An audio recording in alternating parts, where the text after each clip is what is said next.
নবীজি বিয়ার ঘোষণা দিলেন, আমার মেয়ে ফাতেমারে বিয়া দিব। সাহাবায়ে কেরামের ভিতরে সবার মনে আগ্রহ জাগলো।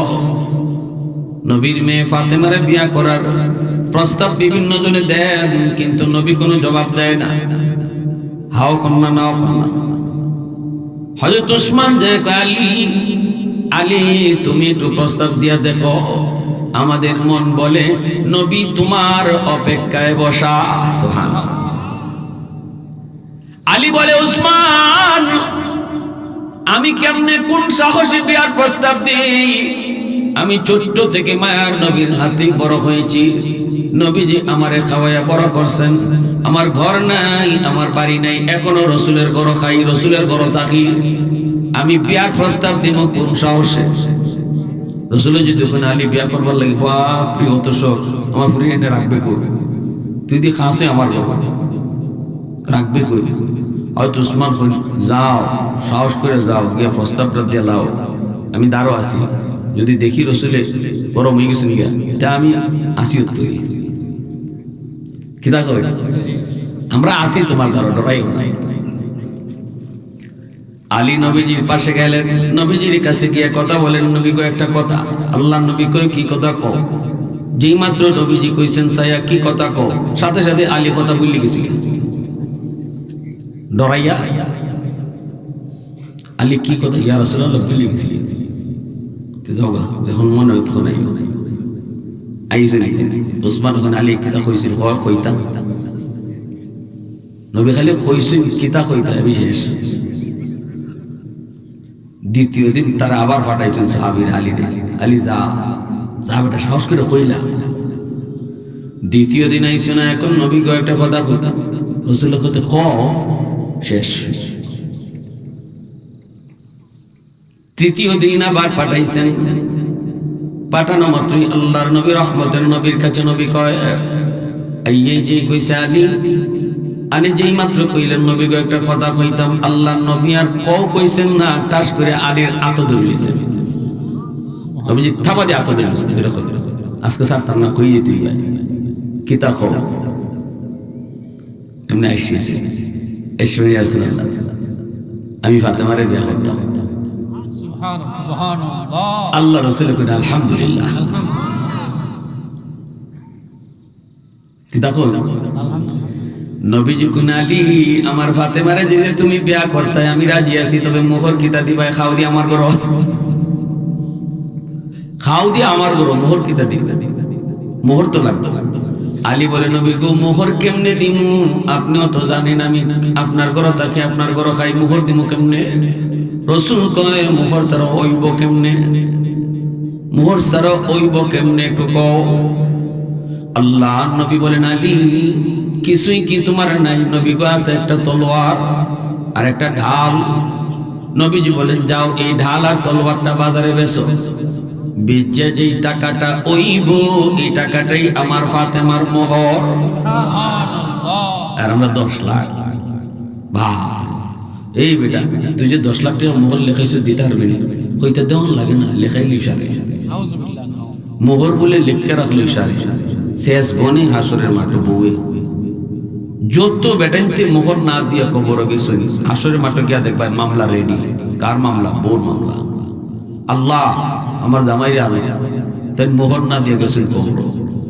আর কিছু সালাইকে জামাই আছে বিয়ার আসর ঢুকিয়া, বাসর ঘর ঢুকিয়া চকি তুলে নেওয়া। তো নতুন বউ হয় শরম ভাঙ্গিয়ে বলিতেছে, আপনি নিচে বইরেছে উপরে আইন না, আইতে পারতাম না, এখানে অত টাকা মোহরত দিতামও পারতাম না, তোমার দ্বারা বইবার যোগ্য তো আমার নাই। ফরসিনি বেটি বিপদ। তখন কয় ইন্না লিল্লাহ, এই মোহরের জ্বালায় বলে আপনি আমার দ্বারা আইতা না। কত এটা জ্বালা নেই, কত বড় জ্বালা এটা। পেটটা এই সময় বাসর করতে গিয়ে কয় আমি সব মাফ করে ফেলাইছি। মাই গোটা যে আসি দিছে ইতা মাফ চলতো না, এটা কোনো মাফই না, এটা হচ্ছে কেজাত ফেলাইয়া। ঠিক না? নি কেজাত না? ডাকাইতে দইরে যদি কয় ডাকাতি কইরা সব লইয়ে জায়গা আর গলার মাঝে ছুরি লাগাই যদি কয় হাসি মুখে কো আমার মাফ করে দিছো, হাসি মুখে কো খুশি মনে দিছো, এমন কোনো মানুষ আছে হয়তো বলে না আমি খুশি মনে দিছি না, কারণ ছুরি ধরে রাখছে গলা এলাকায় টিলি। আমার যখন দর্শের ডাকাইতে নগর থেকে আইবার সময় টেয়াটাই নেগার নিয়ে হুজুর বদ্ধ দিয়ে চিন্তা করছেন। তা আমি বললাম না না না না বদ্ধ কে, তোমার লাগে বহুত দোয়া। এটা কি আমার মনের কথা? হ্যাঁ, তো ওই যে মাফ হয়ে দিছে তোমার বউ তোমাকে বাসর, এই মাফ দেখাইব হাসরের মাঠে, এটা নমুনাটা দেখাইব। এজন্য সাবধান, মোহর যা দিতা পারবা এর দূরই লেখাইব, বরকতই পাবে। আর যে সমস্ত মেয়ের বাপ বলতে চিন্তা করেন মোহর বাড়ায় না দিলে পরে কোন সময় আমার ফুটে চাইরা দেয়, ঠিক নাই, দে আংটা লাগাইয়া যাতে মোহরের ডরে না সারতে পারে। আমার জানা মতে যত বেশি মোহর হয়েছে অত বেশি তালাক হয়েছে। মোহরে কোনোদিন তালাক আটকায় না। 1 কোটি দিলাও হ্যাঁ মাথার যখন চড়ব তখন মা নানি গোষ্ঠী শুদ্ধ আমার দেওয়ার সময় কিন্তু ইবাই তোরে তোর মার তোর নানির তো 14 গোষ্ঠী। এই সময় একটু খেয়াল করে না যে মোহন 1 কোটি ইতা মাথা দেয় না। যত বিয়া টিকছে গিয়া দেখবাই বরকতে বিয়া, কম খরচের বিয়া। জরিপ করে দেখো কম খরচের। আমাদের বাপসা সারা দাদারা যারা বিয়া করছেন ইতা চিনছিল না যে এইরকম এখনের যুগে আছে এই ট্রেডিশন লাখ লাখ লাখ লাখ টাকা গিয়া দেখো সুন্দর তারা সংসার করে গেছে। আর এখন মোহর যত বেশি লেখানি হইতেছে অত বেশি তালাক হইতেছে। কাজীর দম নাই। এক কাজীর নতুন নিয়ে গেছে 6 মাস, আমার পরিচিত কয় দোস্ত 6 মাসে 60টা কাম করছি, এর মাঝে 60টা ওই 60টার মাঝে 50টা ওই খালি তালাক। বিয়া লিখছি মাত্র 10টা।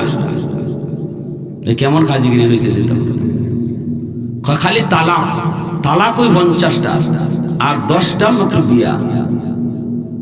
এরপরে দোস্ত আমার দোস্ত এরপরে আরেকটা মজার খবর হলো 50টার মাঝে 40টা তালাক ওই বউয়ে জামাইরে তালাক দিছে। দেখছেন কেমন শেখ পাইছে? 10 লাখ টাকা মুখর লেখাইছিল যে 12 লাখ টাকা লেখাইছিল, বেডি একবার আসমান উঠে বই দিছে। কোনো কোনো বেটি ভাই তোমার তোর বাপের গরইলে তালাকটা দে, ও বেটারে চলায়, ও তুই তোর বাপের গরইলে তালাকটা দে। জামাই হেতু পুরুষ মানুষের মাথা রক্ত উঠলে তালাকের পাশেই পাশে বহরের পাশেই পাশে। আর হিবিটি তো ইন্দিয়া বই রয়েছে গাড়ি গোল করিয়া। এই যে সমাজে আজকে নষ্ট। এরপরে তালাক হয়ে গেছি গা, তালাক হওয়ার পরে এখন তালাক দিয়ে 10 লাখ টাকা যখন আইয়া মাথা পড়ছে ওখন ও মাই কইলে গীতা হল্লা হুজুর, ও হুজুর গুসার ছুটে মাইরা বইছি একটা কোনটা খরচ যায়নি টেহাদালে হুজুরে ঘুষ দিলে। তো টেলিভিশনে মার্কা কিছু হুজুর আছে, এই হুজুর বলতে জানে যে এরা ফতোয়া দেয় লিখিত তালাক দিলে তালাক, মুখে তালাক দিলে তালাক হয় না। ইজাত হুজুর বুঝে। আর উলামায়ে দেওবন্দ হক্কানি উলামায়ে কেরাম যারা এরা 3 তালাক দিলাইছো আর আনবার সুযোগ, 1 তালাক 2 তালাক দিলেও সুযোগ আছে, কিন্তু 3টে দিলাইলে পরে আর কোনো সুযোগ নাই। বন্দুকের নল থেকে গুলি বাইরে গেছে গিয়া এটা যেমন আর ফিরানি যায় না, আর ফিরে আনার সুযোগ নেই। হিল্লা বিল্লাহ জিনা শরীয়তে কোনো হিল্লা বিল্লাহ নেই। কেন হিল্লা বিল্লাহ? হিল্লা বিল্লাহ এটা মানুষের খাবে। আল্লাহ রাসূল তার হাদিসে কইছে বমি কইরা যে বমি আবার খাইতে পারে এ ইল্লা করতে পারে। শেরপুরে এমন কোন মানুষ আছে, কোন যুবক নিজের বমিটা নিজে আবার খাইতো? যদি তুমি নিজের বমি নিজে খাইতে না পারো, তে আবার যে বউরে তালাক দিয়ে ছাড়িয়ে দিছো 3 তালাক দিয়ে এটারে ফেরত আনা মানে নিজের বমি নিজে খাইতেছো। অতএব শরীর এটারে কত নেগলেক্ট করছে। 3 তালাক দেওয়ার আগে হুশে দিও। তালাক শব্দ কোয়ার আগে হুশে ঘুষে ঘুষে তালাক দিতে হয়, এটা আর আনতে পারতায় না। অতএব বাচ্চা কাচ্চা আছে, মোহর তোমার বেশি, তাই হিসাব আগেই করতে হয়, পরে আর করলে লাভ হইতো না। ঠিক না নি? তালাক দেওয়ার সিস্টেম তো আমরা জানি না, তালাকের সিস্টেম তো জানি। 1 বৈঠকে 3 তালাক দেওয়ার কোনো সিস্টেমই নাই। দিলে ওই যাবগা, কিন্তু এটা সম্পূর্ণ বিদআত, এটা গুনার কাম করছো, দিলে ওই যাবগা তালাক। তালাক দেওয়ার সিস্টেম হইল মাসের মাস দিতে হয়, তার পবিত্র অবস্থায়, কিন্তু না, এগুলো আমরা নেই। এজন্য আমার ভাইরা বন্ধুরা বলতেছিলাম, যুবক মনে রাখো, মোহর যত কম হইব বিয়ার মধ্যে বরকত তত বেশি হইব, ঠিক কিনা জোরে কও? ঘরে বিয়ার মধ্যে যত খরচ কম হইব অতই বিয়ার মধ্যে বরকত বেশি হইব। এজন্য ছেলের বাপেরা যারা আছেন, যারা গার্ডিয়ান আছেন, কখনো মেয়ের বাপের উপরে চাপ দিবেন না যে আমি 500 লইয়া আইব, 400 লইয়া বরযাত্রী আইব। সাবধান, এই কামটা করেন না, এই কামটা করেন না, এটা সমাজ থেকে উঠান।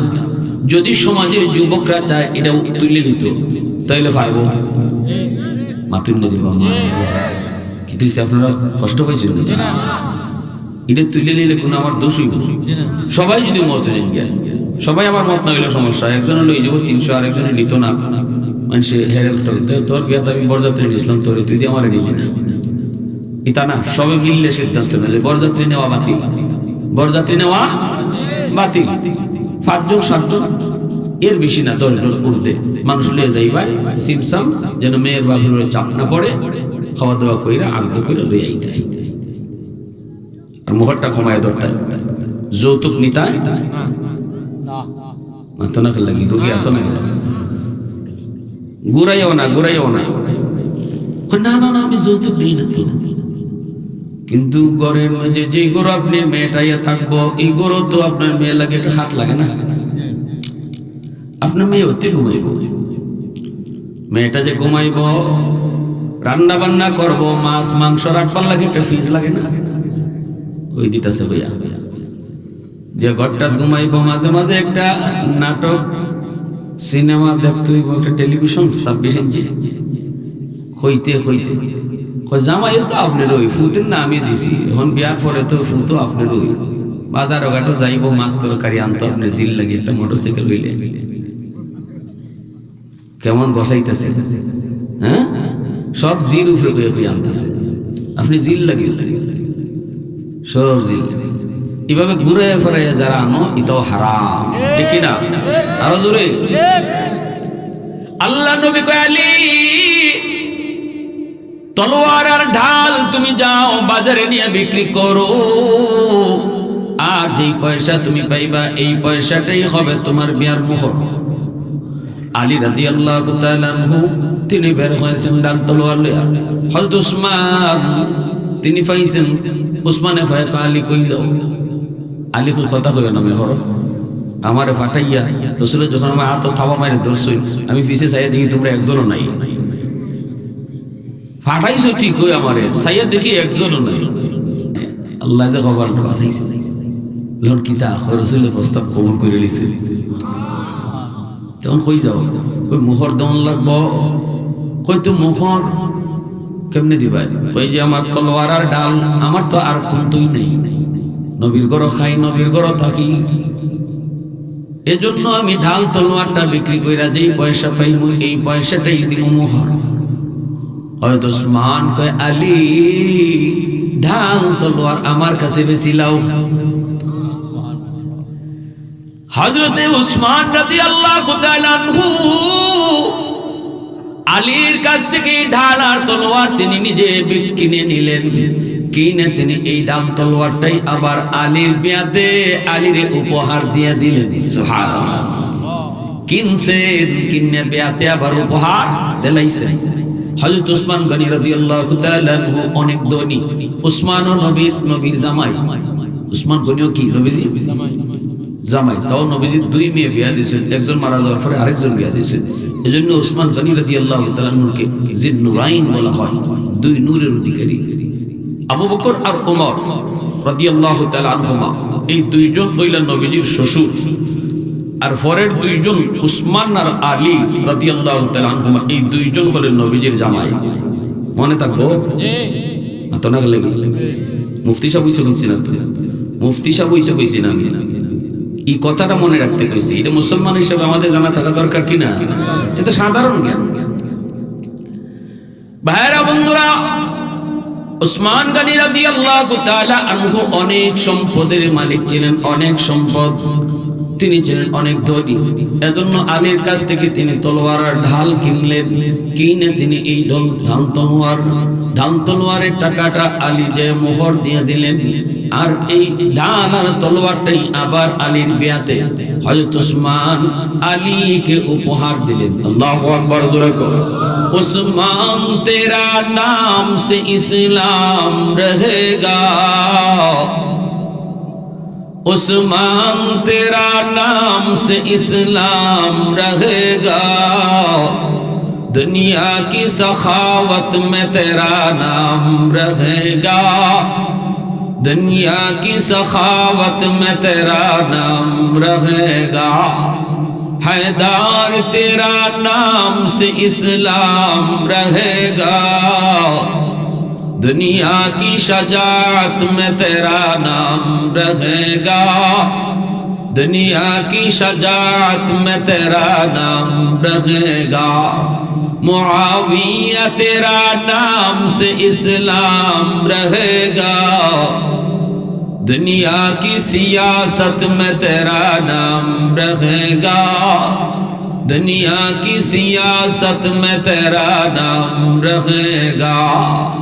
মুসলমানের আওয়াজ দেখো, আল্লাহু আকবার। যেই বাড়িতে যৌতুক নিয়ে বিয়ে হইব, এই বাড়িতে যাওয়া বাদ দিলাও। সমাজের যুবকরা যদি সিদ্ধান্ত নেয় যৌতুক যেই বাড়িতে নিয়ে বিয়ে হইতেছে এই বাড়ি কেউ খাইতে যাইতাম না। কারা কারা রাজি আছো? কারা কারা কারা কারা দিল থেকে হাত দাও। আল্লাহ কবুল দেখো। আবার নিজে বাঁচাইলাও। যৌতুক নিতাম না। যৌতুক নিয়ে যে বাড়ি বিয়ে হইব এই বাড়ি কেউ খাইতে যাইতাম না। রাজি আছি বাবা? ইনশাআল্লাহ। আওয়াজ দেখো, ইনশাআল্লাহ। আল্লাহ তুমি কবুল করো। সবাই কও আমিন। আরো জোরে কও আমিন। ভাইরা বন্ধুরা, জন্য বলতেছিলাম একটু মনোযোগ। এ যুবক শুনো, এরপরে আমার সন্তান দুনিয়াতে আইব। মা দেখে দেখে আইছে, দেখে দেখে দুনিয়াতে মার ফেলে থেকে আইছে কুতুবউদ্দিন বখতিয়ার কাকি, আল্লাহর বহু বড় একজন বলি। মা তারে শিশুকালে শিখাইছেন, কালেমা শিখাইছেন। শিশুকালে মার কাছ থেকে বাচ্চায় অনেক কিছু শিখবার হক আছে, পাওনা আছে। মা তারে ঘুমের দোয়া শিখাই দেয়, মা তারে খাওয়ানোর দোয়া শিখাই দেয়, মা তারে সালাম কালাম শিখাই দেয়, মা তারে কালেমা শিখাই দেয়। এগুলা তো বাচ্চারা বাপ মার কাছ থেকে গড় শিখবার কথা, ঠিক না? নি আমরা মা চাষিরা কিন্তু এগুলা গড় শিখাইছেন মাদ্রাসা যাইবার আগে। সালাম কালাম সব শিখাইছে। আমি মাদ্রাসা যাইবার আগে আমার আব্বাই এটা শিখাইছে, সালাম শিখাইছে। আব্বার দ্বারা আব্বার একজন বন্ধু বোয়া, আমি গেছি সালাম দিছি না, ভুলে গেছি। আব্বা এখন বাবা সালাম দিলাই না, আমি কই আসসালামু আলাইকুম ওয়া রাহমাতুল্লাহ। আব্বা এখন সালাম দিতাম না। রুম থেকে বাইরো, আব্বা ইবা শিখাইছি না, শিখাইছি রুম ঢুকবার সময় সালাম দিয়ে ঢুকতে। বাইরো তুমি রুম থেকে। আমি তখন বয়স আমার মাত্র 7 থেকে 8 বছর। 8 বছর একটা বাচ্চারে আব্বা কইতেছে রুম থেকে বাইরো। আমার আব্বার বন্ধু পাশে বসা, ইনি বলতেছে ভাই বাদ দিলাম, ছোট বাচ্চা বুঝছে না, সালাম তো দিছি। আব্বা যদি এখন সালামটা নেই তাহলে জীবনে মনে সারা জীবন মনে থাকবে না। আর যদি তারে রুম থেকে বের করে আবার সালাম দিয়া ঘরে ঢুকাই সারা জীবন ইয়াদ থাকবো। ওই দিন যে আমার বাবা একজন জেনারেল শিক্ষিত, আমার আব্বা কিন্তু আলেম নন। উলামায়ে কেরামকে আব্বা মহব্বত করেন অন্তর দিয়া, আম্মা মহব্বত করতেন অন্তর দিয়া। আব্বা যে আমার রুম থেকে বের করছিলেন, সালাম দিয়ে আবার ঢুকছিলাম। আজকে থেকে 30-32 বছর আগের সেই কথা আজও আমার মনে আছে। আদর্শ সন্তান পেতে চাও, আদর্শ বাবা হও। আদর্শ সন্তান পেতে চাও, আদর্শ মা তুমি আগে হও গো মা। আদর্শ মা যদি হতে পারো, সন্তান তোমার আদর্শ সন্তান হবে। কুতুবউদ্দিন বখতিয়ার কাকির মা, তিনি যায় নিয়ে গেলেন উস্তাদের কাছে। উস্তাদ জি আমার ছেলের আপনি আলিফ বা পড়ান। উস্তাদে কই বাবা পড়ো আলিফ বা তাসা, কিন্তু ছোট্ট বাবু কুতুবউদ্দিন কয় না গো উস্তাদ জি, আলিফ লাম মিম যালিকাল কিতাবু লা রাইবা ফিহি। আল্লাহ পাকের এই বলি ছোট্ট বয়সে উস্তাদের সামনে বৈশা 15 পারা হিফজ শোনায় দিছে। উস্তাদের চোখ থেকে দর দর করে পানি পড়ে। এ কুতুবউদ্দিন, বাবা কেমনে কি হলো কিছুই তো বুঝি নাই, চল তোর মায়ের কাছে যাব।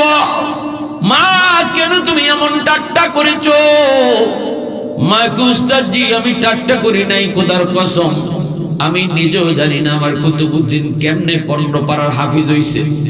তবে যদ্দূর মনে পড়ে গো, আমি মা হলাম 15 পারার হাফেজা। আমার কুতুবউদ্দিন যতদিন আমার পেটে ছিল আমি শুধু কোরআন তেলাওয়াত করতাম। আর আমার কুতুবউদ্দিনকে আমি যখনই দুধ পান করাইতাম তখনই কোরআন তেলাওয়াত করতাম। মনে হয় দুধের সাথে কোরআন তেলাওয়াত যায় ঢুকছে, দুধের সাথে কোরআন তেলাওয়াত যায় ঢুকছে। এজন্য আমি আপনাদেরকে বলবো, সন্তান মা একটু খেয়াল করে শোনো, সন্তান পেটে লইয়া তুমি যা করবায়, যা কইবায়, যা হুনবায়, সব আসর পেটে সন্তানের উপরে পড়ব। দুধ খাওয়ানোর সময় তুমি যা করবায় আসর বাচ্চার উপরে পড়ব। টেলিভিশন দেখে দেখে যদি তুমি বাচ্চারে দুধ খাওয়াও, মাথায় কাপড় না দিয়ে যদি বাচ্চারে দুধ খাওয়াও, তাহলে এই বদ আসরটাও বাচ্চার উপরে পড়ব। মঈনুদ্দিন চিশতি রহমাতুল্লাহ আলাইহির আম্মা বলতেছে, বাবা মঈনুদ্দিন, এক দেখায় তোমার চেহারা দেখে 90,000 হিন্দু কালেমা পড়ে মুসলমান হয়েছে। শুধু তোমার চেহারা দেখে 90,000 হিন্দু মুসলমান হয়েছে। এটা তোমার কোনো ক্রেডিট নয় মা বাবা, এটা আমি মার ক্রেডিট, আমি মার ক্রেডিট। মঈনুদ্দিন চিশতি কয়, মা কেমনে একটু কও? মা কয়, বাজান রে, জীবনে কোনোদিন আমি মা তোমারে ওযু সারা দুধ খাওয়াই না। সুবহানাল্লাহ। আমার ভাইরা বন্ধুরা, জন্ম বলছি যুবক, আমার সন্তান যদি দিনদার হতে হয়, আল্লাহওয়ালা হতে হয়, সন্তানের পাওনা আছে। কিয়ামতের ময়দানে সন্তান যদি জাহান্নামী হয়, সন্তান যদি বেনামাজি হয়, সন্তান যদি সুদখোর, মদখোর, গাঞ্জাখোর, ইয়াবাখোর হয়, তাহলে কিয়ামতের মাঠে বাপ মার বিরুদ্ধে মামলা দিব, মার বিরুদ্ধে মামলা দিব, বাবার বিরুদ্ধে মামলা দিব। মামলা দেয়া কইব, আল্লাহ আমার মা আমারে যা শিখাইবার কথা, দেখাইবার কথা, এটা আমার হিকায় নাই, দেখায় নাই। আমার আব্বা আমার জন্য যেমন মা আনা দরকার ছিল এমন মা আমারে দেয় নেই। আমার আব্বাই কিতা দেখে বিয়া করছে, আব্বারে জিগাও। আমার মা বেপরদায় চলতো, আমার মা পরপুরুষের সাথে কথা কইতো, এরপর আসর আমার উপরে পড়ছে। আমি তো এরকম ছিলাম না। রাসূল বলেন, সকল সন্তান দুনিয়াতে যখন আয়, আল্লাহর ওলি হইয়া আয়, এরপরে বাপ মার বদ আমলের কারণে সন্তানের বুজুর্গি নষ্ট হয়। কুল্লু মাউলুদিন ইউলাদু আলাল ফিতরা ফাআবাওয়াহু ইউহাব্বিদানিহি আও ইউনাসসিরানিহি আও ইউমাজ্জিসানিহি আও কামা ক্বালান নবিয়্যু আলাইহিস সালাতু ওয়াস সালাম। এজন্যই রাসূল বলেছেন, সন্তান যখন আগমন করে, আল্লাহর ওলি হয়ে দুনিয়াতে আসে, আল্লাহরে ভালো করে চিনে।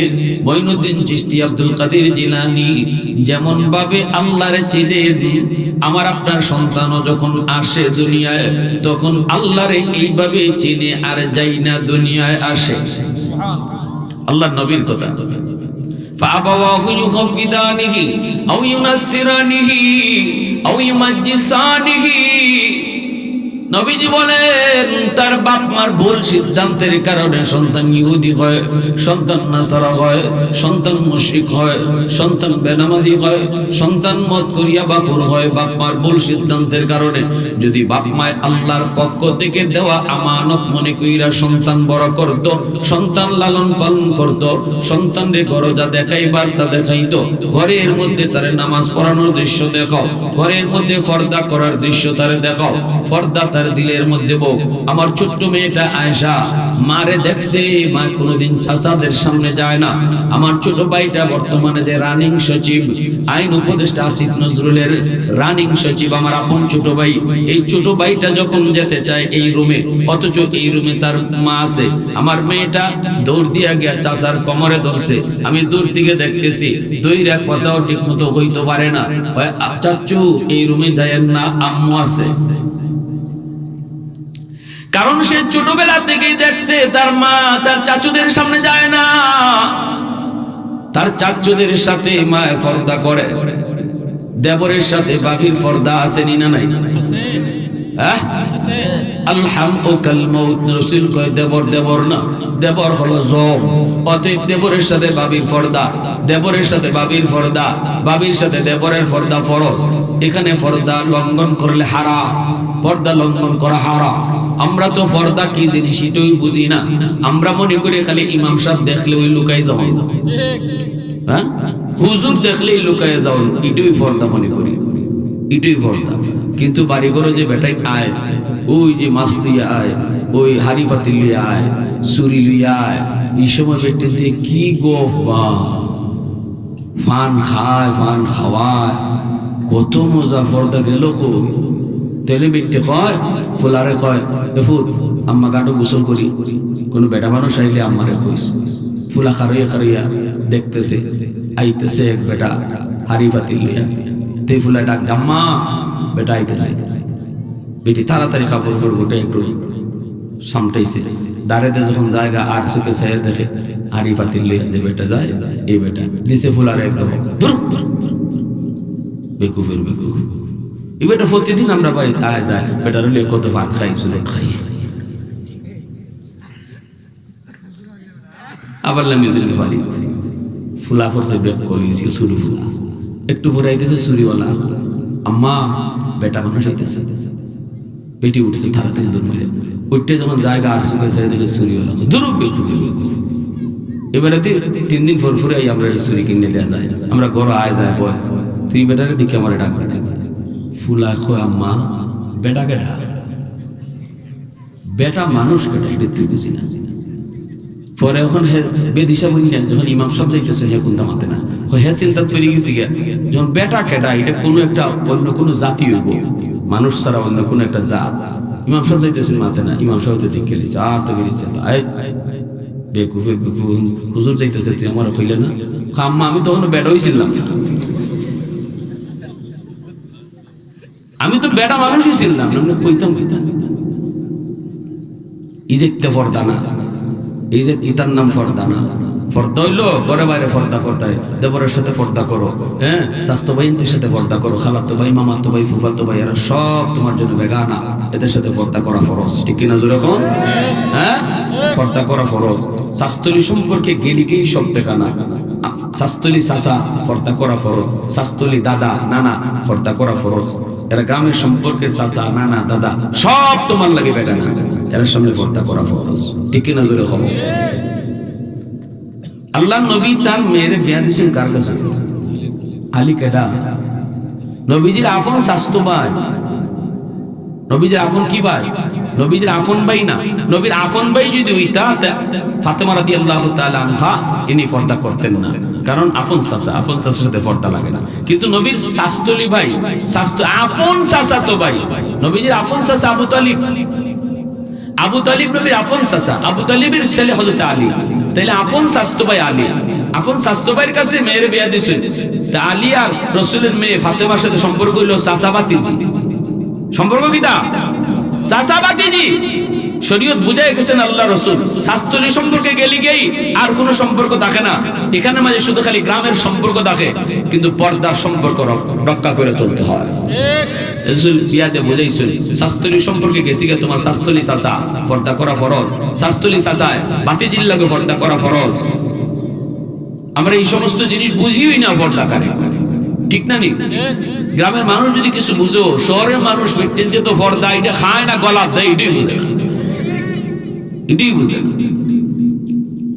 এজন্য আমার ভাইরা বলতেছিলাম, আর লম্বা কথা নয়, যে কথা বলতেছিলাম, সন্তানের কিছু পাওনা আছে বাপ মার কাছে। সন্তানের পাওনাই হলো এটা যে সন্তানদের বাপ মায়ের দিন শিখাইতে হয়। ওই যে লোকমান হাকিম তার সন্তানদের দিন শিখাইছেন, ইয়া বুনাইয়া লা তুশরিক বিল্লাহ, বাবা ও বাজার। লোকমান হাকিম এইভাবে ডাক দিয়েছেন সন্তানদের। আল্লাহ এই তরিকাটাও শিখাইছে, সন্তানদের যখন আল্লাহর পরিচয় শিখাইতে হয়, কেমনে দমক দিয়া না, গালি দিয়া না, নামাজ ফরজ না কেন আল্লাহ এখন না, ইজ্জত বাসায় না, বাচ্চারে মায়া করে ডাকতে, বাজান আব্বা জান, ও বাবা চলো নামাজে, চলো নামাজ পড়ো। ফজরের সময় ডাক দিতে আদর কইরা, ধমক দিয়া না, আল্লাহ শিখাইছে ইয়া বুনাইয়া। লোকমান হাকিম যত সুন্দর করে তার বাচ্চারে ডাক দিছে, তুমিও তোমার বাচ্চারে সুন্দর করে ডাক দিয়ে আমি আল্লাহর পরিচয় শিখাও, আমি আল্লাহর পরিচয় তারে বুঝাও, বুঝাও আমি আল্লাহকে। এইভাবে সন্তানরে যখন তুমি আল্লাহর পরিচয় শিখাইবা, আল্লাহ পাকের পরিচয় শিখাইবা, আল্লাহর কাছে এত মায়া এত ভালো লাগে। আল্লাহ পাক এই কথাগুলা ভালো লাগছে বিদায় আল্লাহ বাবার কথাগুলাকে কোরআনের আয়াত বানায়া তামাম দুনিয়ার সমস্ত মানুষকে আল্লাহ জানায় দিছে। একজন বাবার কথাকে আল্লাহ তার নিজের কথা বানাই নিছে। সুবহানাল্লাহ। একজন বাবার কথারে আল্লাহ তার নিজের কথা বানাইছে। কখন? কথাটা কতটা দামি হইলে আল্লাহ তার বাবা, একজন বাবার কথারে আল্লাহ তার নিজের কথা বানাইছে। সুবহানাল্লাহ। কোরআনের কথা মানে আল্লাহর কথা, কিন্তু কথাটা লোকমান হাকিমের। লোকমান হাকিমের কথাটাকে আল্লাহ কইলি আমার কথা। সুবহানাল্লাহ। তাহলে সন্তানের দিন শিখানি, এটা সন্তানের সবচেয়ে বড় পাওনা। বাপ মার কাছে সন্তানের সবচেয়ে বড় হক।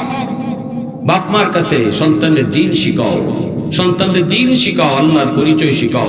ছোট বাচ্চাটারা যখনই কইবা ডাইনে দেখাও, বাচ্চাটা খুব আম্মা ডাইনে দেখাইলে কি হয়? কইবা আল্লাহ খুশি হয়। বাচ্চাটা খুব আম্মা আল্লাহ খুশি হইলে কি হয়? বলে জান্নাত মিলে। বাচ্চা আবার ছোট বাচ্চারা কিন্তু বারবার প্রশ্ন করে, ও আম্মা জান্নাত কি? তা হইবনি না হইত। তখন মায় কও, বাবা জান্নাত হলো মরণের পর আজীবন শান্তির জায়গা, যেখানে গেলে পরে তুমি যা চাইবাই আল্লাহ তোমারে তা দিবে। অল্প কথা আপনি জান্নাতের পরিচয় দিলের ভিতরে বাচ্চার ঢুকায় দিলেন যুবক, এই পরিচয়টা সে কোনোদিন ভুলবে না, মরণ পর্যন্ত জান্নাতের পরিচয় ভুলবে না। আল্লাহ এই কাজে নারাজ হয়।